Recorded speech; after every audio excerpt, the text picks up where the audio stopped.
안녕하세요. 오늘은 한 설교 내용을 가지고 그 핵심을 명쾌하게 한번 풀어보겠습니다.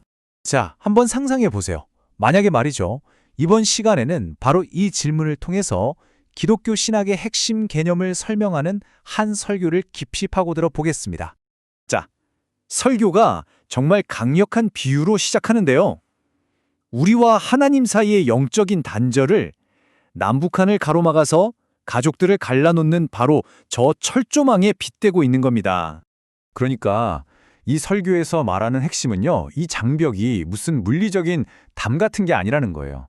바로 죄라고 하는 눈에 보이지 않는 영적인 장벽이라는 거죠. 그럼 이 장벽은 도대체 어떻게 생겨나는 걸까요? 설교에서는 창세기를 통해서 그 기원을 설명하고 있습니다. 한번 보시죠. 보시면 아시겠지만 이전과 이후가 정말 극명하게 갈리죠. 한때는 하나님과 함께 살았는데 이제는 그분 앞에서 쫓겨나 버린 거예요. 영원한 생명으로 가는 길 자체가 막혀버린 거죠. 이 연합에서 분리로의 전환, 이게 설교의 핵심적인 배경이 됩니다. 설교는 바로 이 불칼이 장벽의 첫 번째 모습이었다고 강조해요. 이게 길을 떡하니 막고 있으니 인간의 힘으로는 도저히 절대로 하나님의 임재로 돌아갈 수 없게 된 거죠. 말 그대로 원천 봉쇄된 겁니다. 아니, 그럼 길이 완전히 막혀버린 걸까요? 설교는 그 다음으로 하나님이 구약시대에 마련해 주셨던 뭐랄까 일종의 임시방편에 대해 설명합니다. 이 옛날 방식이 얼마나 복잡하고 또 제한적이었는지를 한번 보세요.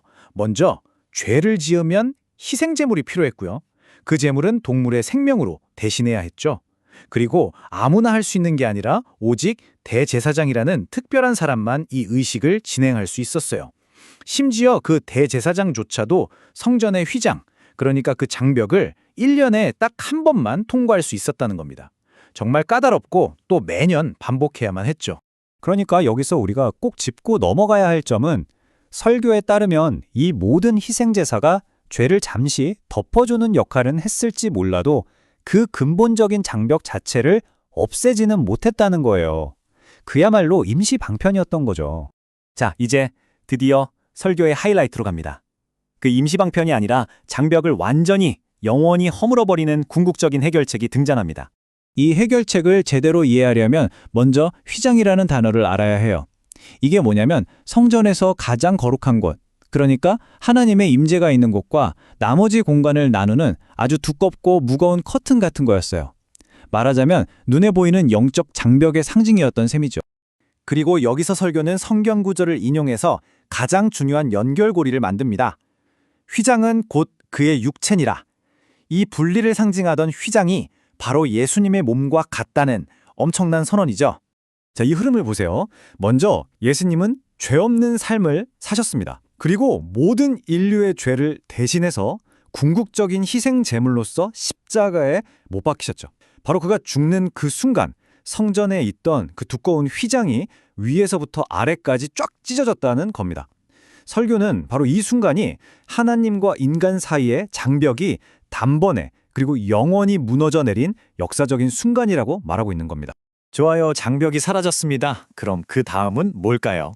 이 찢어진 휘장이 어떤 결과를 가져왔는지 설교의 마지막 부분을 통해 한번 살펴보겠습니다. 바로 이거죠. 모든 사람을 위해서 하나님의 임재 속으로 들어갈 수 있는 새롭고 산 길이 열렸다는 겁니다. 이건 예전처럼 임시적이거나 몇몇 사람에게만 제한된 길이 아니에요. 영구적이고 누구에게나 열려있는 완전히 새로운 길이라는 거죠. 이 비교를 보면 차이가 확연히 드러나죠. 옛날에는 동물의 피를 통해 그것도 대제사장만 갈 수 있었고 매년 반복해야 했어요. 하지만 이 새로운 길은 예수님의 단 한 번의 희생을 통해 믿기만 하면 모든 사람에게 영원히 열린다는 겁니다. 정말 극적인 변화죠? 자, 여기서 아주 중요한 점이 있습니다. 이 새로운 길이 열렸다고 해서 모든 사람이 저절로 그 길을 가게 되는 건 아니라는 거예요. 설교에 따르면 예수를 믿는 믿음이 바로 이 열린 길로 들어서는 열쇠입니다. 믿는 사람에게는 장벽이 사라지지만 믿지 않으면 그 장벽은 여전히 그대로 남아있다는 거죠. 그리고 이 길의 끝에는 하나님의 임재 안에서 누리는 영원한 생명, 즉 천국이 있다고 설명합니다. 그래서 설교는 우리에게 이 질문을 던지면서 끝을 맺습니다. 문은 이제 영원히 열려 있다고 합니다. 그렇다면 그 문으로 걸어 들어간다는 것은 우리 각자에게 과연 어떤 의미일까요? 단순한 지식에서 그치는 게 아니라 개인적인 성찰을 하게 만드는 마지막 질문인 거죠.